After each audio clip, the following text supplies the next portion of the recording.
La France a une fois de plus franchi la barre des 3000 cas de contamination en 24 heures. 3015 cas enregistrés dimanche. Les derniers chiffres de cette ampleur remontent au mois de mai.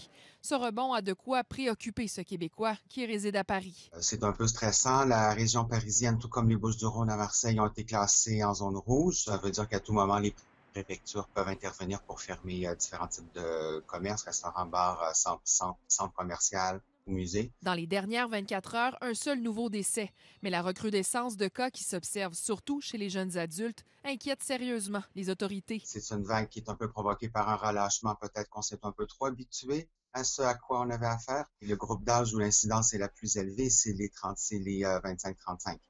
Donc maintenant, bon, on est surtout dans les jeunes, c'est les jeunes qui se regroupent. On est en resserrement. La crainte d'une seconde vague incite différentes villes à rendre le masque obligatoire à l'extérieur dans certains quartiers. Après Paris hier, Marseille emboîte le pas. Même dans les rues, que c'est pas nécessaire, nous, on le porte. On voit les gens le porter également. Scénario semblable en Italie. Devant cette récente remontée, plusieurs voyageurs étaient testés dimanche à leur retour au pays. Puis, de nouvelles mesures annoncées. Dès lundi, fermeture des discothèques en plein air et des boîtes de nuit. Le port du masque deviendra également obligatoire entre 18 h et 6 h du matin dans les lieux publics.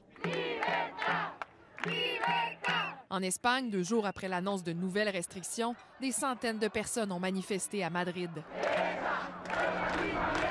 Ils militent contre le port du masque et ses mesures adoptées pour lutter contre la pandémie, dont la fermeture des discothèques et l'interdiction de fumer dans la rue lorsque la distanciation n'est pas possible. Élisabeth Laplante, TVA Nouvelles.